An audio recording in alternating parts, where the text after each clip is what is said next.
আসসালামু আলাইকুম, আমি ফারাবি হাজির হয়ে গেলাম নতুন 3টি স্মার্টফোন নিয়ে। যে 3টি স্মার্টফোন 15,000 টাকা বাজেটের মধ্যে আপনারা পেয়ে যাবেন। গেমিং এর জন্য কোনটা সেরা, ফটোগ্রাফির জন্য কোনটা সেরা, সব নিয়ে আজকে বিস্তারিত থাকছে আজকের ভিডিওতে। আজকের ভিডিও পুরোপুরি দেখলে অবশ্যই বুঝে যাবেন। শুরু করা যাক আজকের ভিডিও।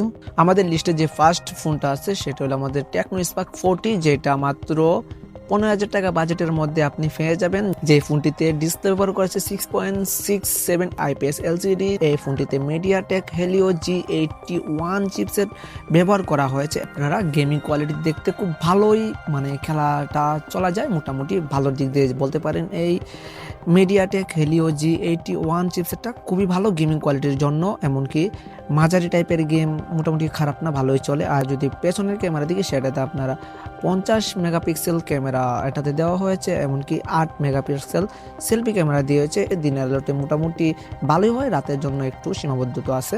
তো আমরা যদি সরাসরি ব্যাটারির দিক দিয়ে চলে যাই, এটা চার্জিংয়ের জন্য সেরা। 5200 এমপিআরের ব্যাটারি এটাতে ইউজ করা হয়েছে, এমনকি 45 ওয়াটের ফাস্ট চার্জিং, যেটা দ্রুত চার্জের জন্য খুবই খুবই খুবই ভালো। 45 ওয়াট চার্জারটা অনেক ভালোই। সব মিলিয়ে ফোনটি মোটামুটি ফটোগ্রাফির জন্য ভালো, আর গেমিংয়ের দিক দিয়ে তো বলাই লাগবে না। আর গেমিং এর জন্য খুবই খুবই খুবই ভালো একটা পারফরমেন্স পাবেন এটা থেকে। তো আমাদের লিস্টে আজকের দ্বিতীয় ফোনটা গ্যালাক্সি A07, 15,000 টাকা বা একটু আশেপাশে বাজেটের মধ্যে খুবই খুবই ভালো একটি ফোন। তো আমরা A07 এর ডিসপ্লে দিক দিয়ে খেয়াল করলে দেখতে পারবো, যেটাতে 6.7 ইঞ্চি ডিসপ্লে এটাতে ব্যবহার করেছে। HD প্লাস LCD আছে এটাতে, 90 হার্টজ রিপ্লেস রেট, যেটা থেকে আমরা মোটামুটি ভিডিওর দিক দিয়ে বা মোটামুটি সাধারণ ফোনের চেয়ে একটু স্মুথ যাতে পারফরমেন্সের ফোনটি রয়েছে। মিডিয়াটেক হেলিও G99 চিপসেট, যেটার জন্য গেমিং তো বলাই লাগবে না, গেমিং এর জন্য খুবই খুবই ভালো। আমরা প্রতিনিয়ত যেটা দেখে থাকি, স্যামসাং এর ক্যামেরা মোটামুটি ভালোই থাকে। এটা তো 50 মেগাপিক্সেল ক্যামেরা প্লাস 2 মেগাপিক্সেল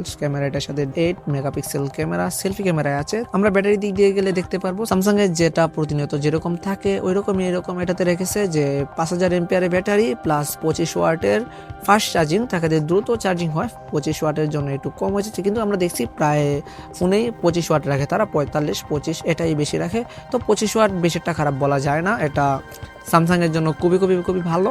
A07টা যদি আমরা দেখি, এটা মোটামুটি গেমিং এর জন্য খুবই ভালো হতে পারে। আর ক্যামেরা তো স্যামসাং এমনিতেই ভালো। তো এটা 5000 এমপিআর ব্যাটারি, সব মিলিয়ে যেটা দেখতে পারলাম, এটা মোটামুটি বাজারে ভালোই চলছে। এটা অনেকের হাতে আমরা এখন পর্যন্ত দেখেছি, আর আমরা মনে করি যে এটা মোটামুটি ভালোই মার্কেট কাঁপাতে পারে। আমাদের ভিডিওতে কোন ফোনটি সেরা, কোন ফোনটি বেস্ট, সেটা আপনাদের কমেন্টের উপরে দেখবো আমরা। তো গাইস, আজকের ভিডিওটা এই পর্যন্তই। নেক্সট একটা ভিডিও নিয়ে আসবো খুব ধামাকা, আর আপনাদের কমেন্টে আসে বসে আছি। আপনার কমেন্টগুলো দেখে দেখে আমাদের উৎসাহিত হই আমরা। তো আল্লাহ হাফিজ গাইস, আজকের ভিডিওটা এই পর্যন্তই।